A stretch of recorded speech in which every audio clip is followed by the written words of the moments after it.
आप सभी को राधे राधे। आज है 19 मई और 19 मई साल 2024 के हरियाणा करंट अफेयर हम पढ़ते हैं इस वीडियो में। आज बेहद खास दिन है। आज खास क्यों है इस बात का पता लगेगा आपको शाम को, तो थोड़ा सा सस्पेंस तो रख ही लेते हैं। हाँ, आप लोग स्टार IQ एजुकेशन अपना इंस्टाग्राम अकाउंट है, इसे ज़रूर ज्वाइन कर लेना, ठीक है। और टेलीग्राम अकाउंट है स्टार IQ एजुकेशन, इसे भी ज्वाइन कर सकते हैं आप लोग। मंजिल बैच स्टार IQ एप्लीकेशन पे है, आप इसे भी जरूर ज्वाइन कर सकते हैं, ठीक है। मेरे प्यारे दोस्तों, कल आपसे एक सवाल कर रहा था, नीरज चोपड़ा कहाँ से है। इससे रिलेटेड एक क्वेश्चन मैंने पूछा था, इसका सही जवाब आपने दिया भी था। हरियाणा के पानीपत से, खंडरा विलेज से हैं और अभी इन्होंने ही रिसेंटली 27वीं national federation senior athletes competition 2024 जो हुई थी, ओडिशा के भुवनेश्वर में हुई थी, वहाँ पे गोल्ड मेडल जीता है। 2024 के 82.27 मीटर का जेवलिन थ्रो करके ओडिशा के भुवनेश्वर में जो कलिंगा स्टेडियम है ना, वहाँ पे इन्होंने जेवलिन थ्रो करके ये गोल्ड मेडल जीता है। तो वेरी इंपॉर्टेंट है, ज़रूर याद कर देना।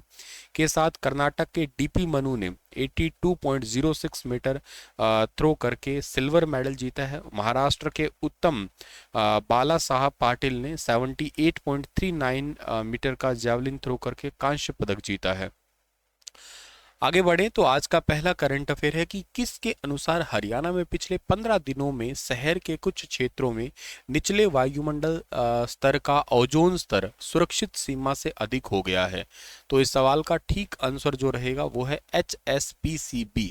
ये क्या है सर? ये है हरियाणा राज्य प्रदूषण नियंत्रण बोर्ड, इसका नाम है। इसके अकॉर्डिंग पिछले 15 दिनों में इस हरियाणा के कुछ शहरों का निचले वायुमंडल स्तर का ओजोन लेवल है वो सुरक्षित सीमा से अधिक हो गया है, मतलब जितना होना चाहिए उससे ज़्यादा हो गया है।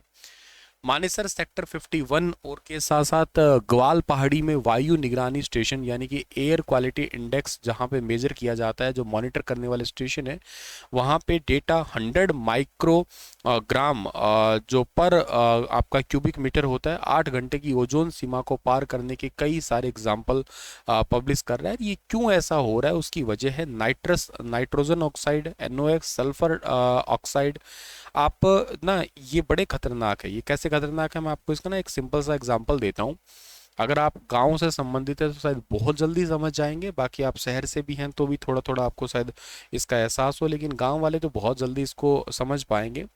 आप गांव से हैं और जल्दी से शहर के अंदर जब जाते हैं कभी भी, तो पूरा दिन शहर में कोई काम करके वापस जब घर आते हैं ना, तो भले ही आप साधन में चढ़ के गए हों, भले ही आप कोई ज़्यादा थकावट वाला काम नहीं किया हो, लेकिन घर आते ही आपका ना ज़्यादातर सर दर्द होने लग जाता है। उसकी वजह क्या है, सोचा है कभी? उसकी वजह बस यही है, NOx या SOx। और इससे निजात पाने का एक छोटा सा तरीका हो सकता है कि सिटी के अंदर आप जब जाएं तो मास्क पहन ले, ठीक है ना। तो आपको देख लेना दिन रात का फर्क महसूस होगा, आपका सर दर्द नहीं होगा एटलीस्ट, और का तो पता नहीं। हालांकि ये बेहद ज़्यादा गर्मी है और गर्मी के साथ साथ जो है ना, ये जो अभी जो PM पार्टिकुलेट मैटर्स है ना, ये आपके शरीर के अंदर जा सकते हैं और ये एयर पॉल्यूशन तो कर ही रहे हैं, लेकिन इनकी वजह से लंग्स के बहुत सारे डिजीज भी होते हैं। और ये प्रदूषक सूर्य की रोशनी के साथ संपर्क में आके ओजोन का उत्पादन करते हैं।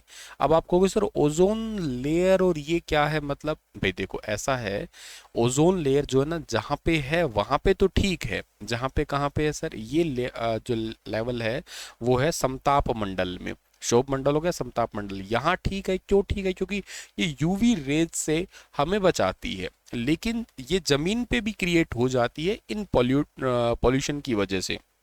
जो सफ़ेद सफ़ेद सा धुआं अक्सर तुम्हें ये बिल्कुल क्लियरली नज़र आता है दिवाली के टाइम पे, जब दिवाली का टाइम होता है या पराली उस टाइम पे जल रही होती है। तो आप ना, स्पेशली मैं बताता हूँ, हरियाणा के अगर आप फतेहबाद डिस्ट्रिक्ट से हैं, सिरसा डिस्ट्रिक्ट से हैं, या करनाल, यमुनानगर, इन वाले ज़िलों के अंदर ना, जहाँ पे चावल की थोड़ी बेल्ट ज़्यादा है, इन जिलों में शाम के टाइम आप निकलते हो तो आपकी आंखों में जलन महसूस होती है। हो सकता है आप लोगों ने फील भी किया हो इसको। और दिन के टाइम पे भी ऐसे धुआं धुआं सा बना रहता है, सफ़ेद सफ़ेद सा, आंखों में हल्की हल्की जलन सी रहती है।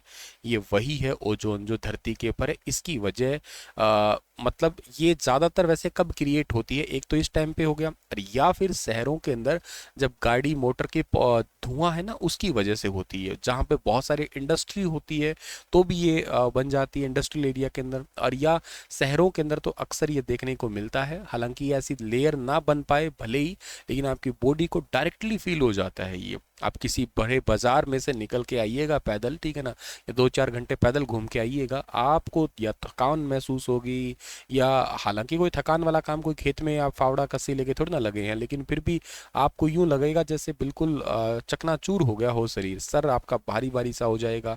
ये सारे जो है ना इन्हीं के ही सिम्टम है एक्चुअली, ओजोन वाला या इन्हीं नाइट्रोजन ऑक्साइड या सल्फर ऑक्साइड, इन्हीं की वजह से ही।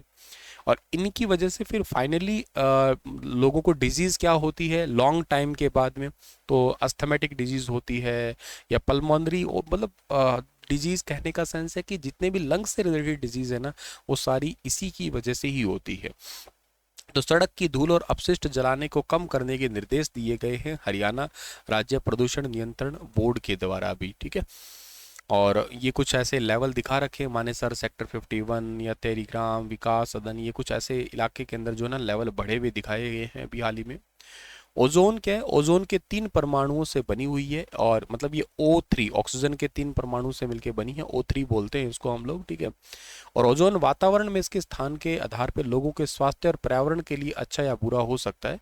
मतलब मैंने ये कहा ना कि अगर ये यहाँ है तो अच्छी है, लेकिन ये यहाँ है तो बुरी है, बस इतनी सी बात है ये, ठीक है ना। अगर यहाँ है तो बहुत अच्छी है। एक मॉन्ट्रियल प्रोटोकॉल हुआ था साइन, ठीक है, मॉन्ट्रियल प्रोटोकॉल 1985 में हुआ था, उसके अकॉर्डिंग क्लोरोफ्लोरोकार्बन जो होते हैं ना, CFC जो होता है, ये कम से कम निकाले जाएं, इसके लिए था। और ओजोन डे हम लोग कब मनाते हैं, 16 सितंबर को हर साल सेलिब्रेट किया करते हैं। सूरज के प्रकाश के साथ ही जो है ना ये आपके ऑक्साइड है, और के साथ साथ जो है ना एक VOC ऑक्साइड भी होते हैं आपके। जैसे आप कभी ना कुछ नया सामान लेके आते हैं घर में, कभी आपने नोटिस किया होगा, जैसे मान लो नया फर्नीचर लेके आए हो, नया या नया बेड वगैरह लेके आए हो, तो उसके अंदर ना एक अलग सी आपको खुशबू सी महसूस होती है, खुशबू कह लीजिएगा, जैसे स्मेल सी आती है। वो एक्चुअली ना वोलेटाइल ऑर्गेनिक कंपाउंड्स होते हैं ये, और वो भी एक्चुअली पॉल्यूशन करते हैं। ये कंपाउंड कार्बन के भी हो सकते हैं, कार्बन मोनोऑक्साइड भी हो सकती है इसमें, डाइऑक्साइड भी, कार्बोनिक एसिड भी, बहुत सारे प्रकार के इसमें जो है अमोनियम कार्बोनेट भी, कई सारी चीज़ें जो है इनके अंदर होती है। या ये बेसिकली एटमॉस्फेरिक फोटोकेमिकल रिएक्शंस करते हैं और उसकी वजह से आपको नुकसान पहुंचाते हैं। फिर ये स्प्रे वगैरह जो भी है, या जिस प्लाई मान लेते कोई गेट लेके आए हो उसके ऊपर पॉलिश वगैरह की हुई है, या परफ्यूम्स वगैरह है, तो आप थोड़ा ध्यान रखना, ये रूम स्प्रे जो करते हैं ना, रूम स्प्रे करके रूम बंद कर देते हैं, और उस रूम में आके आप बैठते हो, लॉन्ग टाइम तक करते हो, तो ये सब कुछ जो है ना हार्मफुल है शरीर के लिए बहुत ज़्यादा, इसको ध्यान रखिएगा। आप कहोगे सर रूम स्प्रे करते ही इसके लिए, ऐसे थोड़ी ना कि फिर बाहर के लिए। हाँ कर लो बेशक, या तो आप खुशबू ले लो या फिर आप अपने फेफड़े ले लो, दोनों में से एक ही चीज़ ले सकते हो, सलाह आपकी है कौन सा ज़्यादा ठीक रहेगा आपको आपके लिए, ठीक है।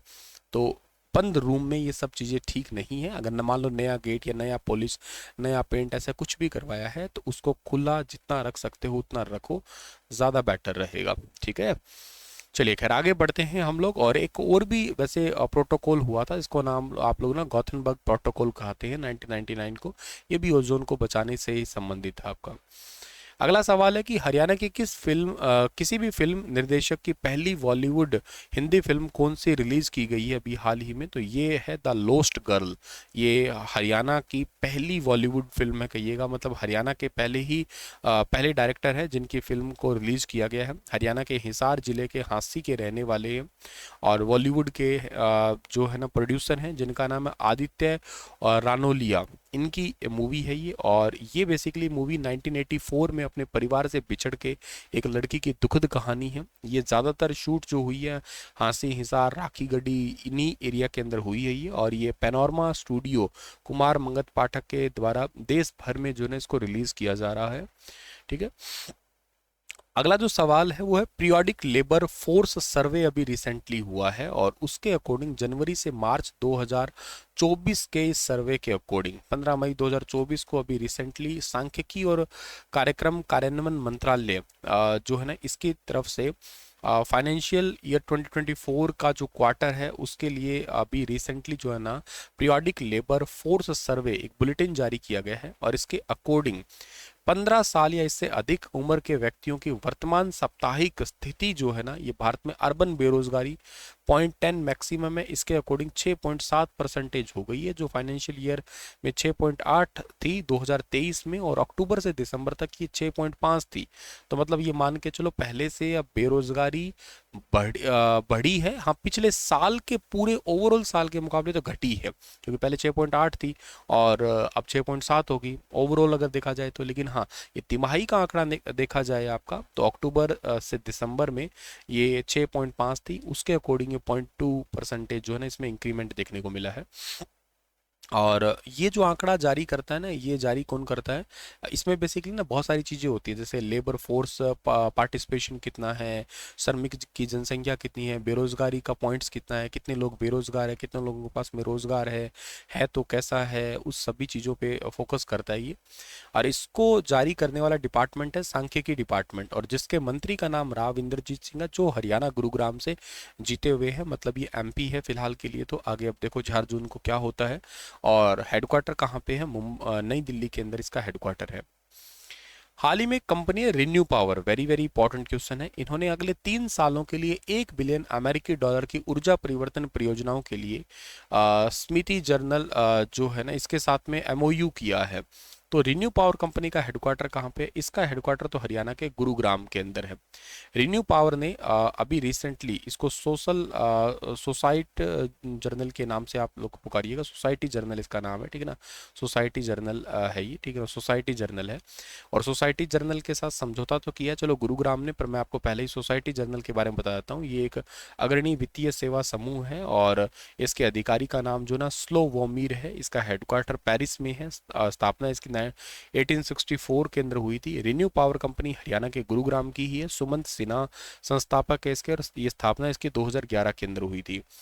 ये बेसिकली रिसेंटली जो है ना अभी इन दोनों के बीच में आने वाले 3 सालों में $1 बिलियन अमेरिकी डॉलर का फाइनेंशियल हेल्प दिया जाएगा इस कंपनी के द्वारा, जो बेसिकली करेंगे क्या, जैसे सोलर एनर्जी है, विंड एनर्जी है, या आपकी हाइड्रो इलेक्ट्रिसिटी है, या आज के टाइम पे तो ग्रीन हाइड्रोजन है, इन सभी पे फोकस करेंगे। ठीक है, हम लोग बहुत कोशिश कर रहे हैं और लगभग जो है ना 40+ गीगावाट हम लोगों ने पिछले सालों में रिन्यूएबल एनर्जी से ही प्रोड्यूस की है। और कोयले पे आधारित हम कम हो गए। पहली बार ऐसा हुआ कि 49.2% हम कोयले से बिजली बना रहे हैं। पहली बार भारत के इतिहास में। हमेशा कोयले से बिजली बनाने का रेशो 50% से ज़्यादा ही रहता था, हमेशा हमेशा 50, 52, 53, एक टाइम पे तो 60-64 हुआ करता था। लेकिन पहली बार ऐसा हुआ है कि हम 49.2% यानी कि 50 से नीचे आए हैं। धीरे धीरे हम कोयले की बजाय इस एनर्जी पे आने वाले हैं, रिन्यूएबल एनर्जी पे आएंगे। ठीक है, चलो आज का सेशन इतना ही था। मिलते हैं आपको कल के सेशन में। सबसे बड़ा ग्रह कौन सा है इसके बारे में बताइए जरूर आप लोग, ठीक है ना। और thank you so much, stay happy, stay healthy, अपना ख्याल रखना आप लोग, और राधे राधे आप सभी प्यारे बच्चों को।